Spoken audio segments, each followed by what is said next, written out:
Hello and welcome to another episode of the Backlinking podcast. I almost forgot the name of my own podcast. That is how tired I am when I'm filming this. I think it's the seventh video of the day.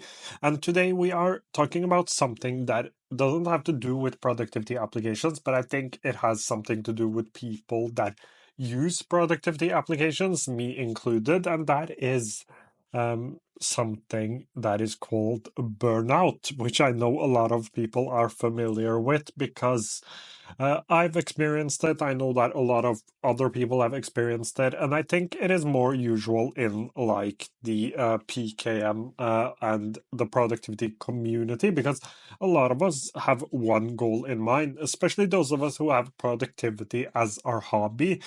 Just think about the fact that you spend most of your free time, like I do, trying to optimize your system so you will be able to do more during the week. And I actually struggled much more with burnout before I got into the productivity community and got into productivity in general, because now I am kind of strict about having good routines and knowing when to take breaks. But if you go back like 2, 3, 4 years, I would work through every single one of my lunch breaks. I would get home and I would continue to work after eating dinner. I would sometimes eat dinner while working after a long work day, just because I felt like I had to prove something. And that is like my main point in this podcast episode. You will have an issue if you think your self worth is tied to the amount of output you can have. You will have an issue. That is something you definitely should look into and probably see a professional, because if you feel like your value as a human decreases if you're not able to finish your to-do list, you have an issue that I unfortunately cannot help you with. But there are also like other aspects of burnout which aren't necessarily related to mental health, because I had a mental health issue and I needed help for that. But I've also burnt out just because my system, my productivity system, and my routine was so terrible. So never writing anything down uh, can actually uh, can actually make you burn out, because I had this issue as well, like getting home from work and then thinking about all of the tasks that I had to do. And instead of writing them down, I would continuously just think about them so I would remember them, which sounds so weird when I say it out loud, but I would actually do that. And that is why, like productivity, PKM, personal knowledge management, and task management, and all of these things, why they are so important to me as a person. It is simply because I rely heavily on my system. Like, if my system breaks down, I have a huge issue. That is also why I. That is also why I always forget things I haven't written down, because I rely so heavily that on my system, on my applications. If I open up my application and it isn't there, I am I'm not going to do it. It's that simple, and it helps me offload things. But I think a lot of us, especially in today's day and age, it is so easy to sort of start comparing yourself to others. And I've seen like this idea of hustle culture and uh, just trying everything to become more productive. Like, I've seen productivity influencers talking about watching things in 2 times speed just to get through it quicker. It might work for some people, and I think it works for those YouTubers because they are lucky enough to have like their passion as their day job. Like, if your job is to film YouTube videos, you are probably different from most other people. Like, getting home from work and being a little tired, or very tired, and then watching something in 2 times speed just to finish that thing so you can go and work some more. Like, in my mind, that can't be the right way of going forward. It feels like hustle culture, but um, I understand why those YouTubers say it, because there are two things you should keep in mind about productivity YouTubers. The first thing is that they live a very different life than most of us, because they are YouTubers. Their job is different from our like regular jobs, going to the office, doing something for 7.5, 8, 9 hours, getting home, repeating.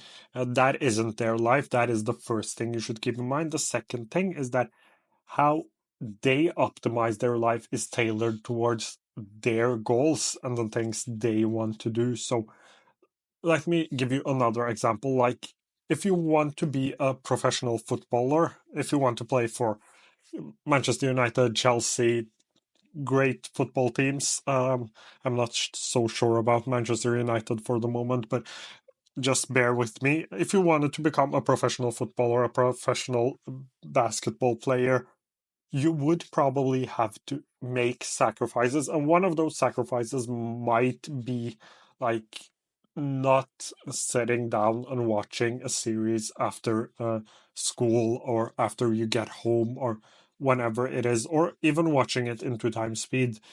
That is the case for most YouTubers. Like, if your goal is to become a full-time content creator, when it seems like most people actually have the same goal, or at least a lot of people want to become full time content creators. And I completely understand why, because uh, just imagine being able to create content around something you're passionate about for the rest of your life. Like, it sounds amazing, and I'm sure it has its ups and downs, just like everything else. But it sounds amazing, and I completely understand why a lot of people want to do that.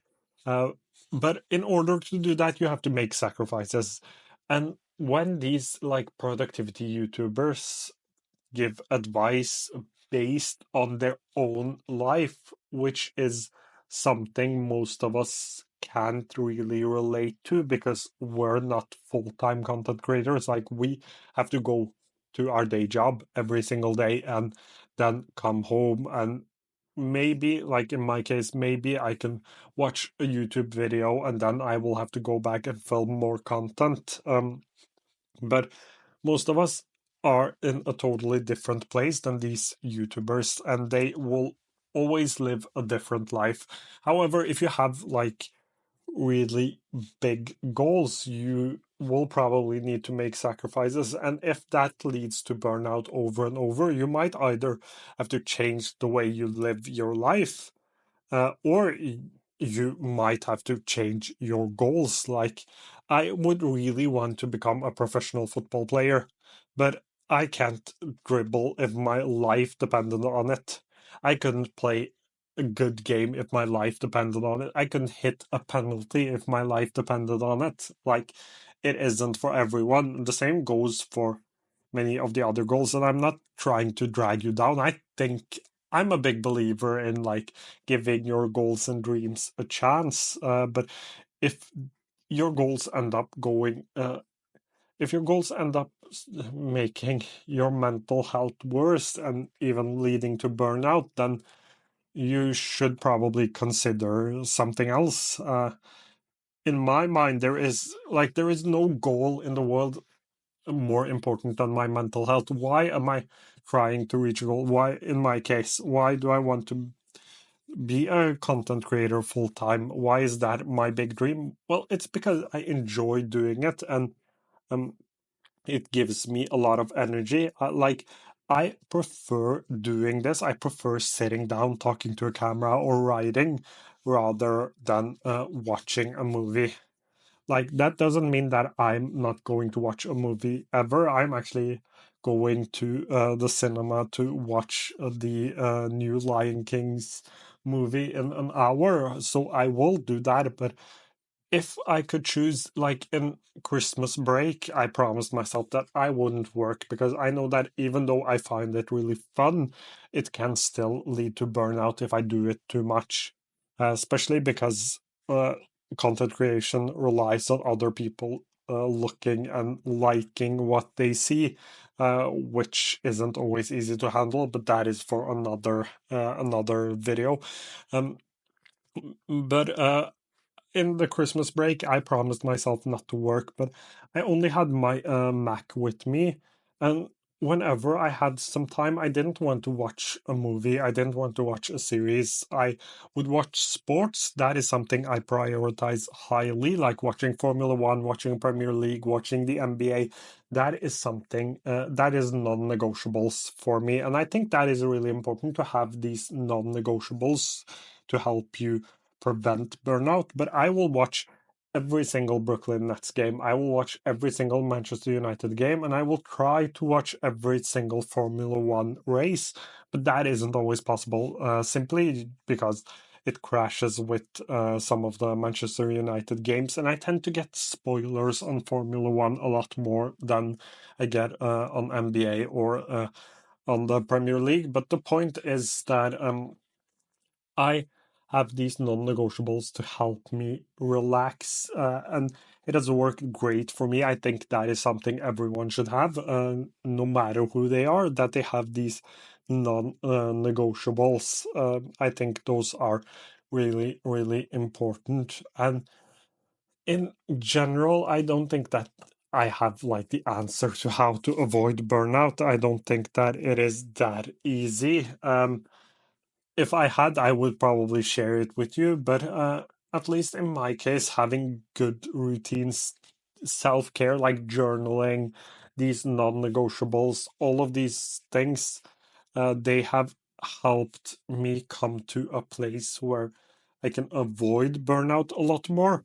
Uh, because, like I said in the Christmas break, I would watch sports, but I would I would, whenever I had spare time and there wasn't any sports to watch, I would write a blog post. I would write something for social media. That is just it is just something I really enjoy doing. I wouldn't publish it. That was the major difference. That was why I considered it a break. I wouldn't publish any of the things I wrote because I think in my case the publishing part feels like work while actually doing the thing doesn't necessarily feel like work, but putting it out there for people to give feedback on and then having to take on that feedback to become better, that feels much more like work. While just sitting down writing a blog post that no one is ever going to see, that doesn't feel like work. Again, this is my personal thoughts and how I've chosen to do things based on both experience, but mostly based on a lot of time in therapy and even more time reading about things like this. And I think that it is really important as someone who talks about productivity and talks about productivity applications that I am probably one of the worst people to look at if you are going to, if your main goal is to become more productive and do more. Uh, that isn't something I'm really good at. I would I would actually define myself as quite productive. I film YouTube videos almost every single day for it's been a little over a year now. I think it's been 1.5 years where I've filmed like hundreds of YouTube videos. I think we're up to like 400 or 500 YouTube videos, somewhere in that ballpark. Um, so I do film a lot of YouTube videos, and I define myself as quite productive, but I also quote unquote waste a lot of time just playing around with different applications, trying to optimize my productivity system, not because optimizing my productivity system will make me more productive. Actually, most of the cases it will make me less productive, but I find it really, really fun. However, as I was saying, I still think that as someone who produces content in the productivity space, it is really important to talk about burnout and talk about the fact that you need to take breaks. If you don't take breaks, someone else, your body, will force you to take them instead, which is probably the worst thing that can happen. And as I've said, I've experienced burnout, and coming back from it takes a lot of time, and there is a lot of frustration. So the best thing is to like listen to yourself and be patient with yourself. I think that is really important. And again, you are the person that knows yourself the best. So if none of my advice makes any sense, that's okay. But I still wanted to talk about and mention burnout. So you have it in the back of your head as someone who talks about productivity applications and productivity content and becoming more productive. I think it is really important that I from time to time talk about stuff like this. But that covers it for today's podcast episode. Again, a little all over the place. I think my podcast will end up being a little all over the place. But my YouTube channel actually started sort of the same way and it has gotten a lot better. So give me like 15 to 20, maybe 40 to 50 podcast episodes and it will get better. As usual, thank you so, so much for either watching or listening. And I hope to see you again quite soon.